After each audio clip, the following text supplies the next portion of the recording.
Hi, this is John Selway, and I'm here at the 343 Lab studio with my good old friend Christian Smith.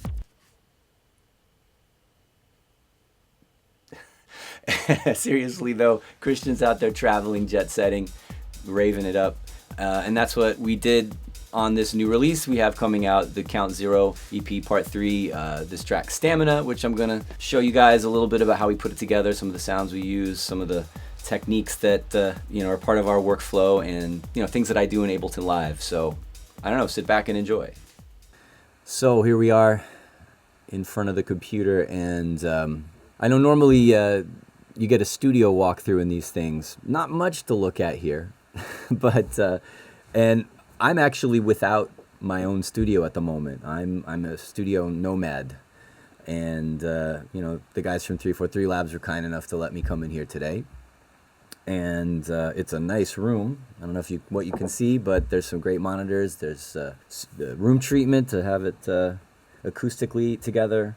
And I just brought my laptop and this SH101, or this SH01A, the boutique version of the SH101. And the 101 was one of my favorite synthesizers ever, and I was really psyched when they came out with this little tiny version of it. And that's one of the things I'm going to go over today, is how we use that in this track. And then just, go through the elements and, try to point out anything I think is sort of typical of, our workflow, things that Christian and I do on a regular basis that sort of make our sound what it is. And then, I guess let's just have a little bit of a listen. I'm using my headphones, and actually part of my whole kind of nomad thing, whether I'm working at home or working in another studio, is I don't always know what my monitoring is going to be like, and I have a really nice way to handle that. I have these Bear Dynamic 880s here, which are very nice and detailed, and then I use those together with this SonarWorks Reference 4 plugin, which applies a correction to the output of the headphones and gets it closer, not exactly, but closer to a flat response. So I find it really, it doesn't make it sound better per se, but it makes it so that I feel like I can trust the overall balance of the mix more in headphones than without it. So that's been really helpful. And I also sometimes use a plugin called iZone. Let's see if my computer, I've got the little pinwheel going on. There it is. And I'm not going to play the music through these because there's no point. It doesn't, it's meant, the SonarWorks plugin is, it's not going to sound right in your system on your headphones or your speakers. And then, anyway, the TB iZone, what that's doing is room virtualization. It's giving me the idea of what a mix will sound like in different acoustic spaces in my headphones. And that's great because I have to work at home a lot. And, the acoustics in my living room are not ideal. So even though I have good monitors at home. So having this gives me a good reference along with the correction from the SonarWorks. And I've been able to get some really big sounding mixes that translate on the dance floor pretty well with this setup. Anyway, let's take a little bit of a listen to the track, and I'll just start going through the different elements that we're hearing. All right. There's the kick.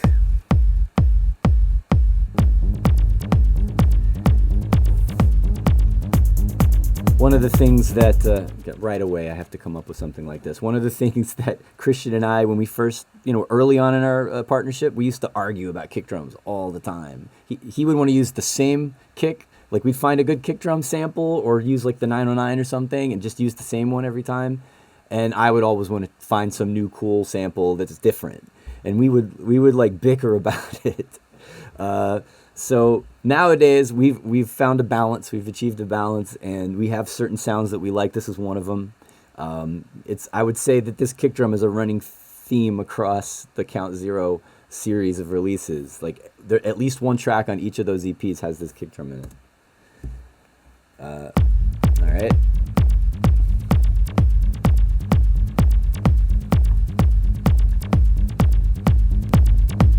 Now I've got this group up here. This is actually a couple layers of synths. There's the 101, which it was recorded from an external input, and this is actually a bounce of it. I froze the track and turned it into audio. But I also, there's a little delay on it because I didn't set up the latency correctly, but it's over here. This is what we used to do the 101, to do the main synth. The whole track was built around what we did with the SH01. And you heard when I adjusted the frequency, it's kind of jumping around a little bit, and that's because it's being controlled. The MIDI clip has got an envelope sending, CC controller information over to adjust the filter frequency.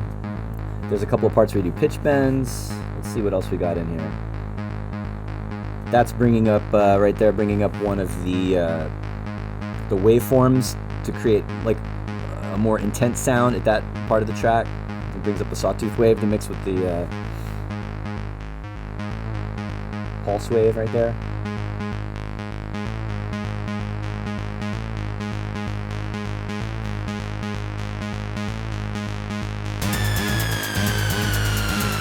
Right.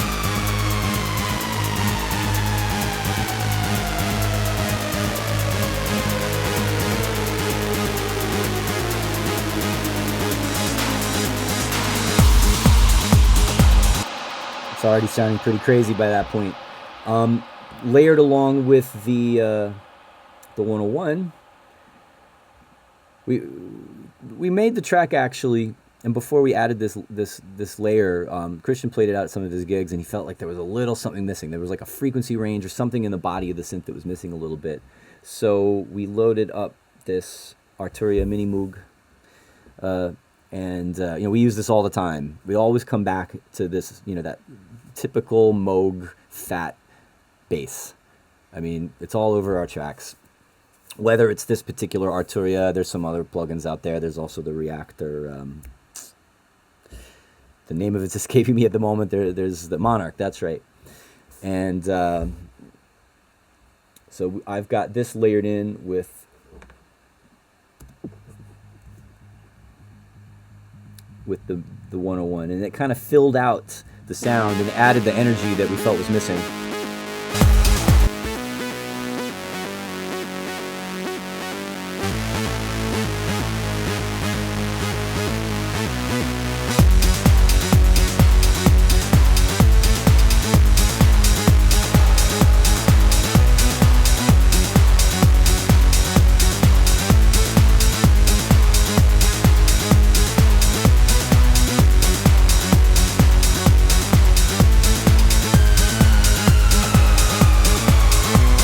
So there's another layer that we bounced to audio, which was, let's see if I can find the MIDI for it. This is actually using, I just put the sound together on this Repro synth. But it looks like I didn't save it, so I think I lost the settings on that, but that's the sound with like a pitch bend falling on it. All of these UHI plugins are really great, but I really love the Repro 1 and the Repro 5. I mean, they're basically sequential circuits emulations with some extra fun stuff, and they sound amazing. And this one's great because it's really easy to make a sound, and it's got a lot of the character that I love from the original Sequential Pro 1. So that's what we've got doing this pitch bend down.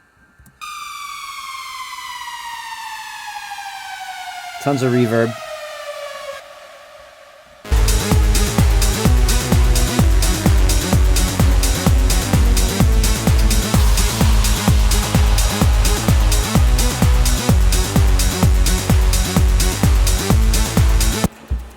was just thinking about what to talk about next and looking at all that. We're getting into the percussion tracks now, and I think if you were to go back and listen to a lot of our different tracks back to back and count the number of like hi-hats and shakers there are in in any particular track, I was noticing that we did it again here. There's never just one hi-hat. There's like a little tiny short 808 or 606 type hi-hat, and then there's maybe like a thicker, chunkier kind of hi-hat that we sample from somewhere. And then I'm always, trying to avoid using a 909 open hi-hat again, but inevitably we use one again. It's got that sound that works. So yeah, we did it here again too. There's a ton of layers. There's a shaker. We have a ride cymbal. There's that open 909. What else we got? There's another closed hi-hat. Another closed hi-hat. That's the more sort of little slightly thicker, dirtier sounding hi-hat I was talking about before. And another closed hi-hat. It's kind of panning back and forth. It's overkill on the hi-hats, but that's something that we do, and it all kind of, we carefully balance it together, pan the sounds around in the mix, so it's got to be balanced right, or it's just too much. And we have these layers of high frequency percussion that come in and out, and it all adds up, and you can hear subtle changes in the groove when different hi-hats are happening in different combinations throughout the arrangement. And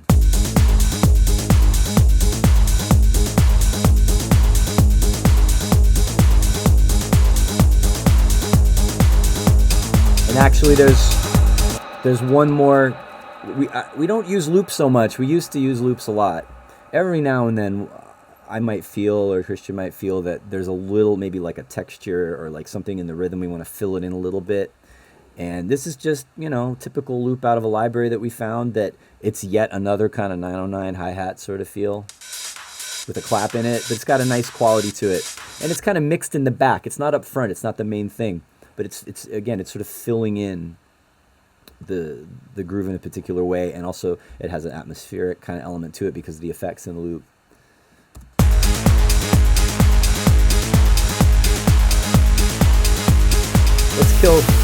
Let's kill those synths a little bit and we can hear the drums better. So the loop has the clap going on it, but then I also added our own kind of, I made this out of there's a 909 clap and then another sample, and then processed it a little bit. Actually, it's pretty clean. It's EQ and compression. It's so it's got the kind of typical 909 clap, although it's overly compressed. It's squashed to the point of distortion, and it makes it sound really thick. And then I have this sort of brighter, noisier snare on top of it. And they're panned a little bit, so it spreads it out.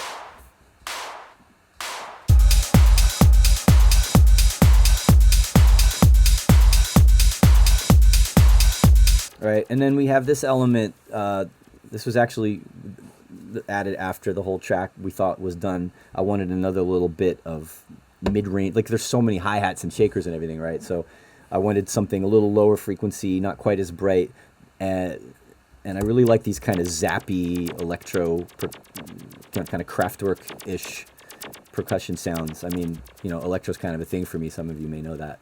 So if I can sneak in a little bit of that flavor, for sure I will.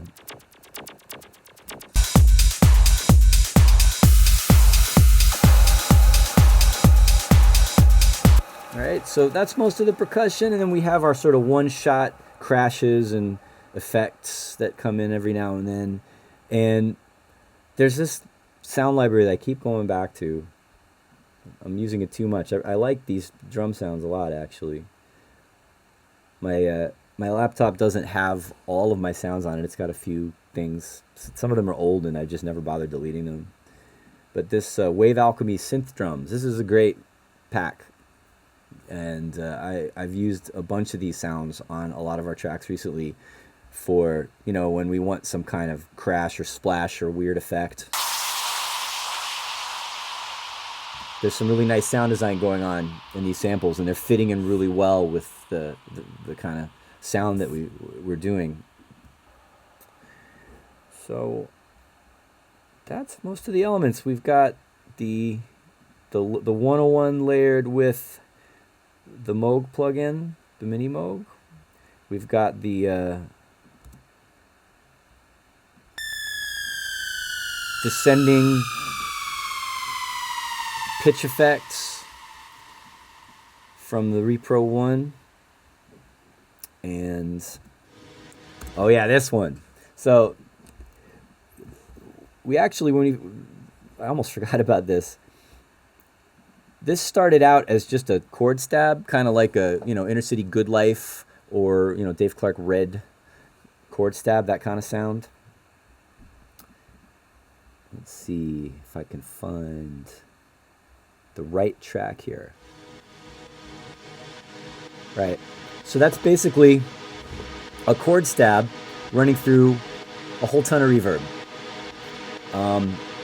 This plugin, this Replica, it's not a natural sounding reverb, and it does other types of spatial effects and delay effects, but this sounds amazing on anything. This particular, like you doing reverb-like effects with Replica sounds really cool. But if I turn that off, it's like a whole nother, it's like, it was another track, basically.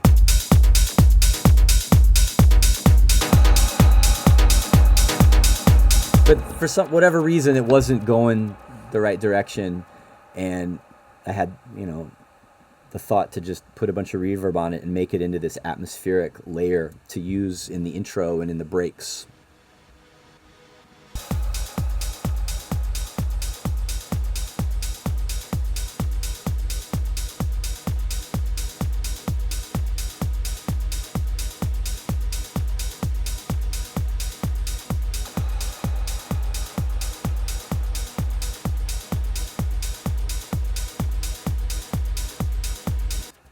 Right. Well, that's all of the elements. I guess I'll talk just a little bit, before we stop. I'll talk just a little bit kind of about how we actually get anything done. Because, I'm here in New York. I'm not traveling so much. I still DJ, not as actively. I'm a family man. I look after my kids, and I teach. Did a master class for 343 Labs recently that went great, and I have private students. But then, I also have production going on with Christian. I have an electro record label, Serotonin, with my friend Jason Shostek, and so I keep pretty busy producing music. Christian is all over the place. He's DJing in big clubs and festivals and all sorts of events all over the world, and running Tronic and producing his own stuff and doing collaborations with other people besides me. So we don't get to work as often as we would like. We used to both live in New York. And then for a little while, before I slowed down on the DJing, I would, hang out in Berlin, stay somewhere, travel around Europe, do gigs, and then go to Barcelona and work with Christian, with him in the studio there. Nowadays, basically what happens is whenever Christian gets a chance to come through New York, he will. We'll set aside a couple of days to go into the studio or just hang out in my living room, and we'll talk together about what we want to do and try to crank things out as quickly as we can. And we have our limitations that we work within. The sounds that we use, the kind of, we've developed a language where we can we know what each other are going to do, we have a really fast workflow. And then, so we don't send projects back and forth. It's more efficient to just, when we're together, crank it out. And if any adjustments need to be made, I can do those on my own while he's traveling, And it's really great because since he's DJing all the time, he can test our tracks out and say, oh, the kick drum needs a little bit of this, or, you know, maybe we do an edit. So he has really, you know, he gets the real world feedback from testing our tracks out in his DJ sets, and then he can come back to me with those comments, and then I can make any adjustments as necessary. And it's working really well. That setup we have right now, and it's great that we're able to, you know, take this long. You know, we've known each other for years, and we know, you know, how to work together really well, so we can be productive in a short amount of time and get a lot of stuff done. So yeah. Anyway, I'm gonna stop it right there. Thanks very much for going along with me on this, and thanks to Beatport for featuring us. And I'm looking forward to the release. I think the release date for the Count Zero EP Part 3 is December 24th. So look out for that. Thanks again. Adios.